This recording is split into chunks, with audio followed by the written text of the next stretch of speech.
So here we are, we're in Richmond Yard, and there's the local switcher, and it's sitting in the tiny yard lead that exists there.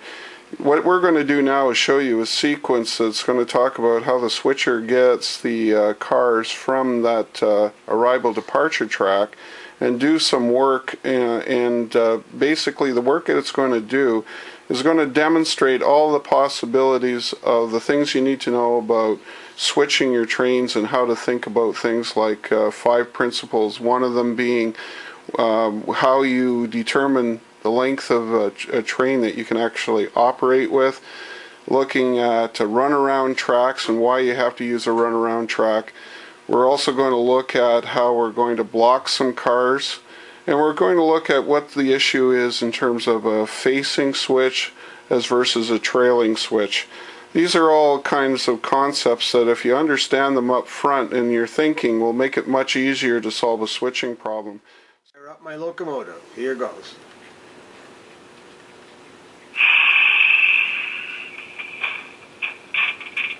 He's getting the cab, closes the door.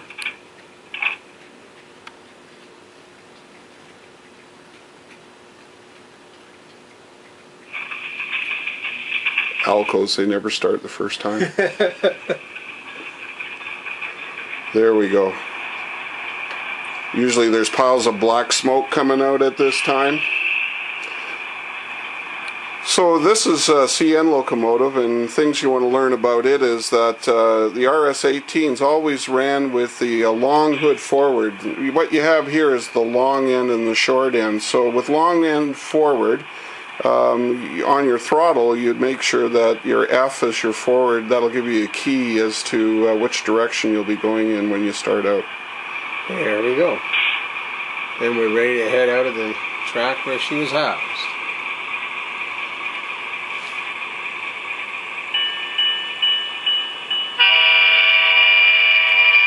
Gotta love the CN sound. Yeah.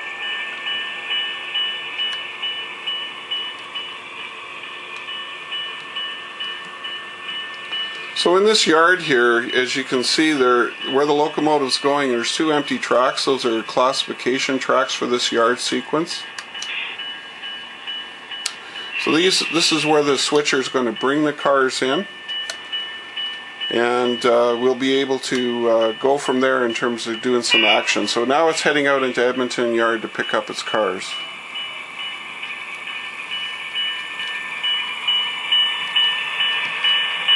All my switches out of Richmond Yard as I head over to Edmonton Yard, the large classification yard there.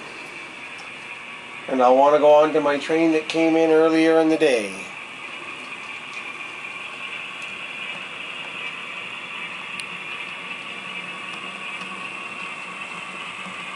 We give a wave to the tower operator. So Mike, when you're looking for cars here, what are you going to be doing? I'm going to be checking my switch list to see which cars are destined for Richmond Yard. Right.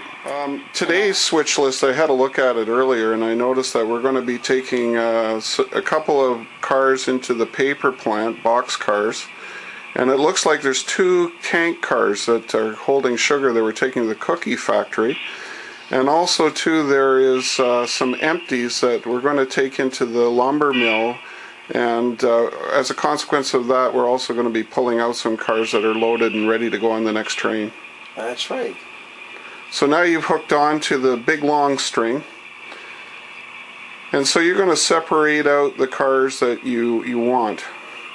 Again, are you in a situation where you're going to go to the deepest car that you want, I guess is the way it's going to work. Always the case. Okay, so see my deepest cars it's right down at the very end, which is convenient, which is nothing wrong with that. They're the wood chip cars that go into the wood chip industry in the depths of Richmond Yard. So here we are, and the end of the train is finally being pulled off the arrival departure track. So what are you looking for here, Mike? Well, Chris, I want to identify the cars that have to go into Richmond Yard, and of course the last 3 cars all go to the wood chip industry. Yeah. And so I'll have to place them on one of my tracks, so I have to determine which tracks I place them on. Now there's probably fewer cars going into that industry, so you probably want to put them on a track where you don't need as much space as, say, for the ones that you don't require. Exactly. And I've determined the shorter track right now is this middle one here. So Right. that's where I'll put my drops that have to go into Richmond Yard for now. Okay, so you've identified these two wood chip cars. Yep, and the bulkhead. And the bulkhead flat. And you don't need those big propane cars Nope, behind. they're gonna go in on the other track for now. Okay. So in they go. Anywhere there is good enough. Yeah. I'll just make my cut here using the proper end of my tool. Sometimes it's just as easy to pull like this. I'm on a curve. There we go. Yep.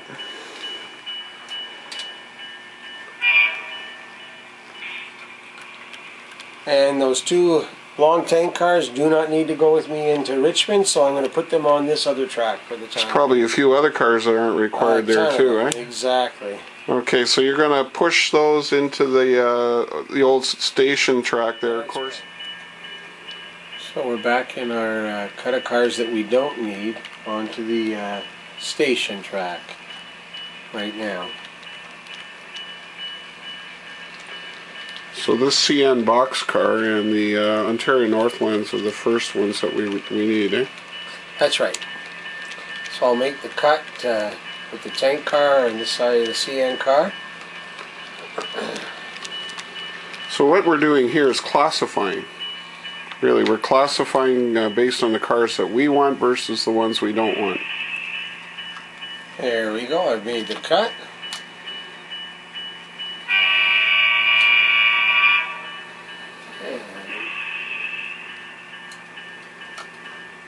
Ready to run by.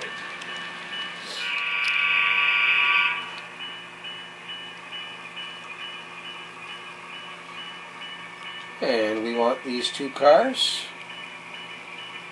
So we're going to put them on the bulkhead flat and with the wood chip cars. They will go into Richmond Yard.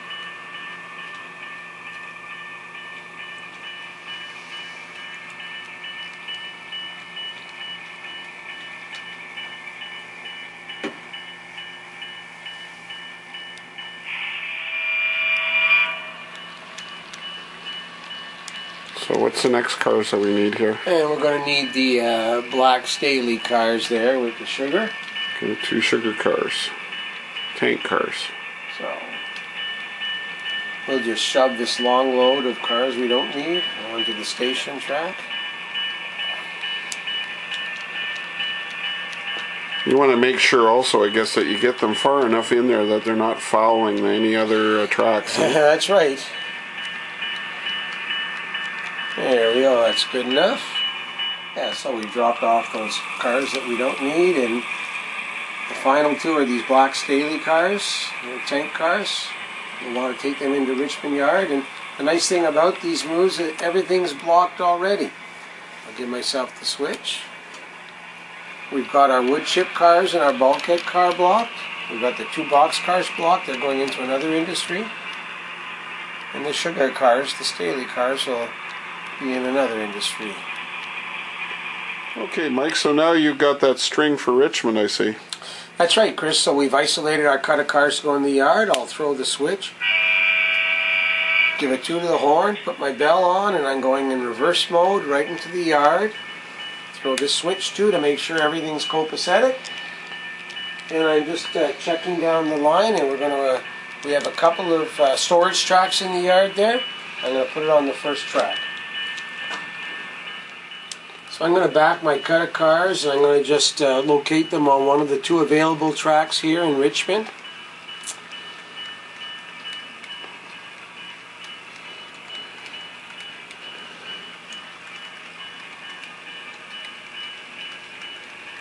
Chris has incorporated Richmond Yard onto his layout. It's really a time-saver design, and it's a blast to operate. It's a great job. Well, it teaches you every aspect of switching.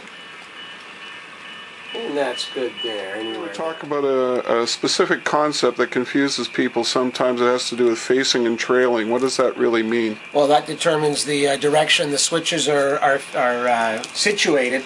And I'm on my locomotive here, and I've got a consist of cars behind me here. So any switches behind me this way are trailing switches. So for example, if I were to move this whole cut of cars with the engine, this switch over here is a trailing switch. But if you look over here by the runaround track, these switches going in that direction face my locomotive, and they're considered facing switches. But depending on the direction of the train, a trailing switch for one train could actually be a facing switch for another train coming in the opposite direction. So it's always relative to the locomotive. It's relative to the And the locomotive train. and the train in behind the You're locomotive. situated on the yard lead here, and the first industry we're going to take care of is the lumber mill. That's right. So what's the yard lead mean in here now? Well, the yard lead is the length of the track you have to conduct your switching, and we see a yard lead here that's about 4 cars long, or 3 cars in a locomotive. So it's basically the length of one of the sidings you're going to work with. So That's you're right. So you're going to work with basically 3 cars. That's mostly. right, at the most. And Okay, we're so- going up into the lumber area, the lumber mill, and we're going to haul those cars out because those are some of our lifts. And it's important to deal with the lifts first in here because if we put our drops there, we're going to have more traffic to deal with in the end and create headaches. So we're going to go pull the lifts down in the lumber track here. So I'm pulling the wood chip car and the lumber car out from the facility, and I'm going to put it on a spare track over here, put the equipment there. So as I throw the switch that I'm up on the yard lead as well, and it's certainly long enough for the needs I have for my requirements on this day. Chris has done a great job in designing Richmond Yard. If you follow the basic principles of operations and switching, you'll never have a problem in a situation like this. And in fact, this yard is about 85% full. Yes. Quite a challenge, but a lot of fun. I look at challenges as opportunities for solutions. And that's what the fun of the hobby brings. So here we are now. We pulled these 2 sugar cars, and they're going to go into some facing switches, which means there'll be some running around involved there. Yeah, we'll need to use your runaround, and every yard needs to have a runaround track. So I'll throw my switch. So right now you're laddering up to get into the runaround track. That's right. And also the yard lead. Yep, I'm using the crossovers. I'll use the yard lead.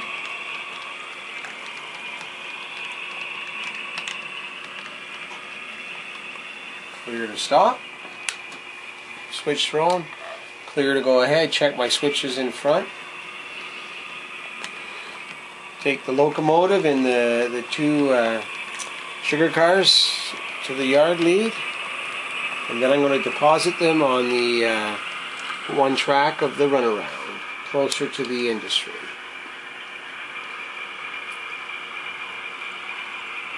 And the runaround are 2 parallel tracks that converge to one on either end, which allows you to put traffic on them. So I'm going to just settle that traffic there on the runaround track, and I'm going to run around it. And I'm going to even show how you can use a shortcut with operations. There we go.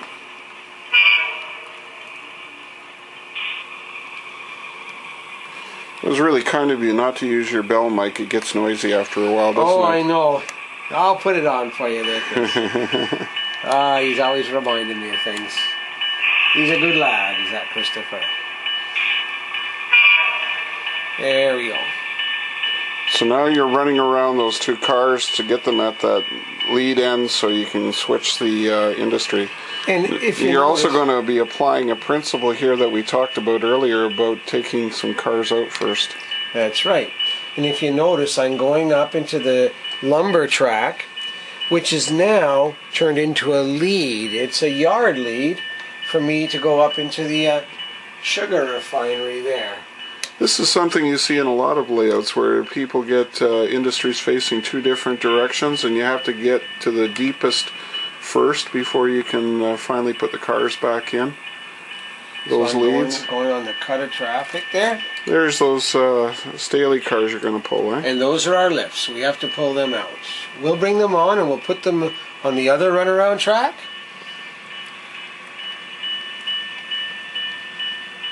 And then we'll be in a perfect position to put the spots. Here's our drops that have to go in there. And we've done it in one simple move. We'll have those cars where we want them, the drops and the lifts. There we go. I'll just get my switch. Just enough space down there, eh? Yeah, it was just the perfect amount for the sidings. A well-designed yard, I say.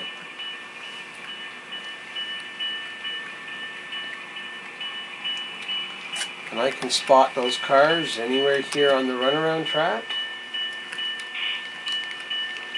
In the winter time you get a little bit of frost action in our basements, and a level layout does gain a little bit of a grade. Now I'm going to go in on those two Staley cars. These are your drops. And I'm going to throw my switch up here too to get in there. And in one fell swoop we've lifted the two lifts, and we're going in on our drops, and we're going to spot them at the industry. And as Chris mentioned, a couple of principles. We lifted from the lumber yard first to give us a good lead into the sugar refinery there.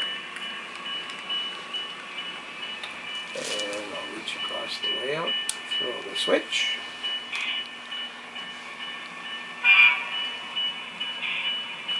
And voila! Our drops will be safely placed. And we'll use the runaround to get onto our lift to put them onto one of the storage tracks.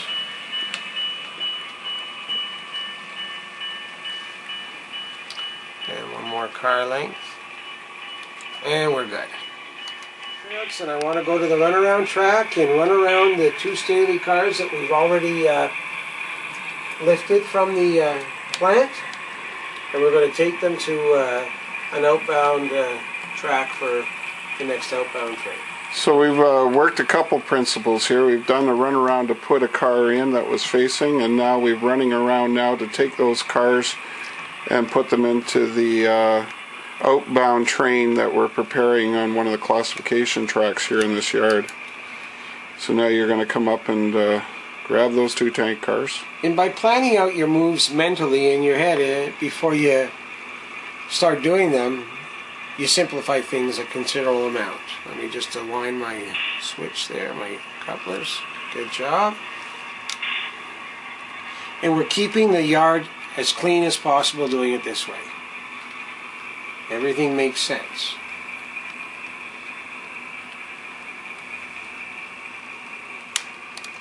And we line them up for that one track for the outbound train.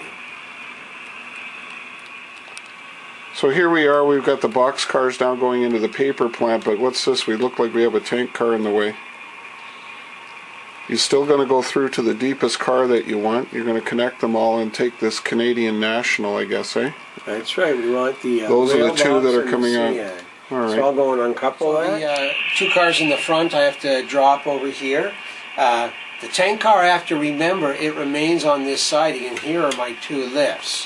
So I've got to remember what I have to do. So what I'll do is I'll bring the tank car and I'll throw it up in another siding.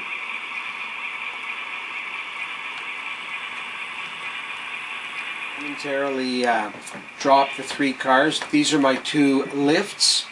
This car has to go back in here, but I've got to drop these two cars in at the industry. So once I clear the switch, I'll make my cut. So I made the cut, and now I'm going in. You're not going to go all the way in, just enough so you can get your tank car. I've got to put the tank car in there as well, that's right.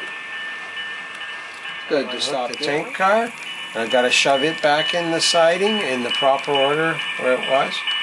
When you're switching, you have to remember when you remove cars from sidings that you're not lifting for your train or you're not spotting at the industry.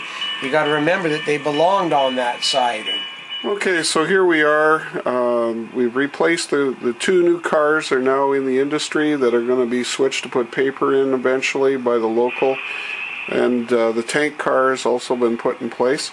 So what's the next step now, Mike? Well, Chris, we got to go get those two lifts that we've picked up, and we got to put them on the track ready to go out on the next train. So I'll go and do that right now for you.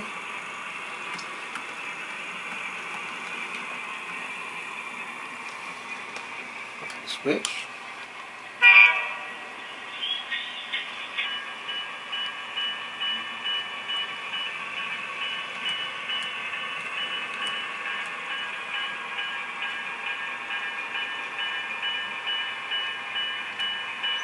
And we're on.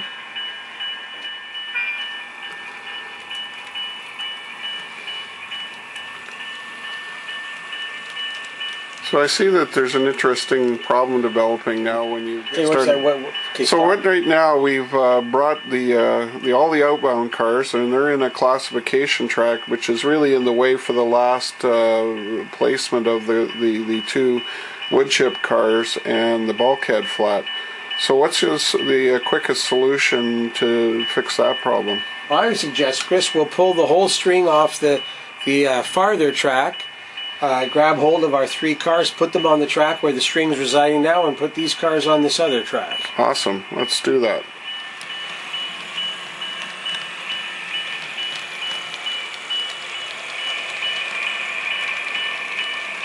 As always, having the bell on in the yard's an important thing. There's always yard workers going to and fro in the yard. Good to stop. Go ahead back. Maybe get you to blow for some crossings too, Mike. Yeah. Oh, I didn't see them. I'm way down at this end of the line. It's a good thing that bus didn't run into the side of the train. He's a rail fan. He was watching all along. Okay.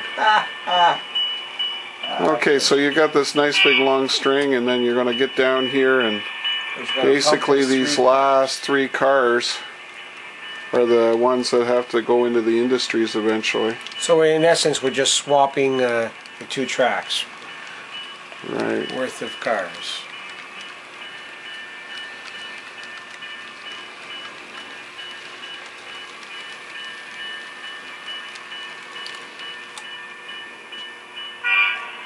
Good to go back. So with creative thinking, we're able to make these moves in a limited amount of time. We may get an early break in the lounge. Good to stop. Give some time. What we'll do is we'll take this whole string and just put them out in the classification yard, because we have to eventually put the switcher back. So if we haul all of this out, now why would we take this out right now? What's the deal? We've got all of our lifts on the train now. Yeah. We've left nothing behind in Richmond, so we're good to go with this. Yeah, so that'll allow any outbound classification to happen sooner rather than later. That's right. It's called killing two birds with one stone.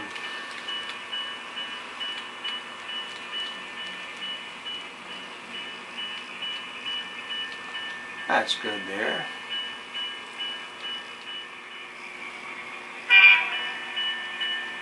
So we're now coming back into Richmond Yard, and we see there's a road crossing up ahead.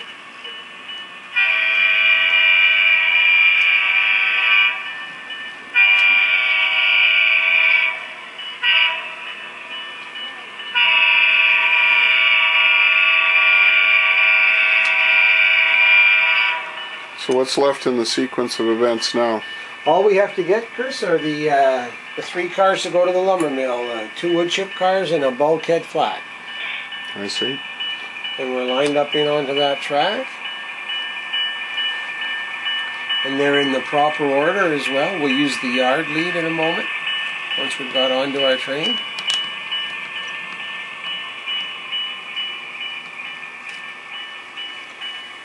Set the switch.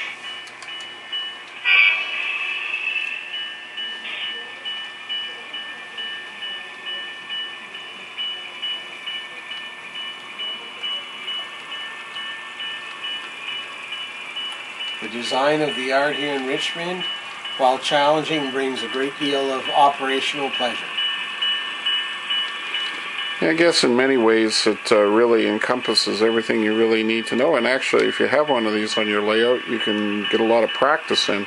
And it's a great educational tool for newcomers who have never operated before. You can just spend an hour or so with them on an evening in the week before the training session, and they feel really comfortable with what they do once they've learned all the ins and outs of operation. We're running along one of the tracks of the runaround, and now we're heading down into the lumber area.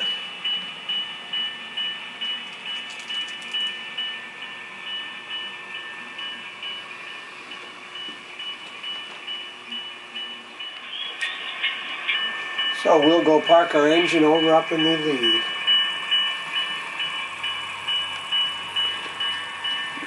So after we park this locomotive, maybe what we can do is just do a quick summary of some of the things we've accomplished today. Yeah, we've done a lot. Been a great deal of fun. Yeah. Well, Chris, we've used Richmond Yard to teach about the use of a yard lead. I'll just shut that locomotive down. And what are some of the things that we've learned about the yard?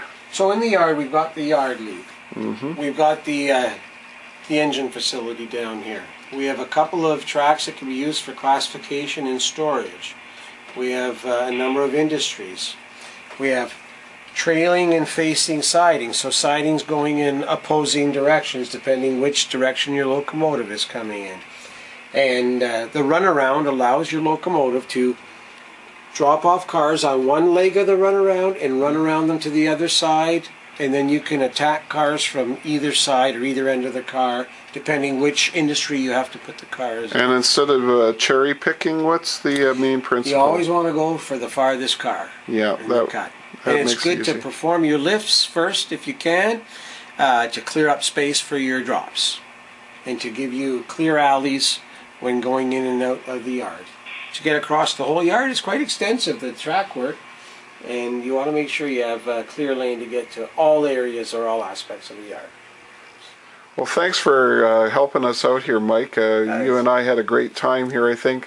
And the purpose of this really is to sort of just help folks that may want to know a little bit more about operations. There's no one way of doing things, that's for sure. Yeah, 6 ways to skin a cat, they say. But for a first-time operator coming to your layout, Chris, if they just review some of the things we mentioned today, and with the help of an experienced operator, they'll find the joy that we find every Friday night when we come in and run trains here. That's for sure. Now we got to go and find those water towers. Yeah, that sounds good to me. I'm for that.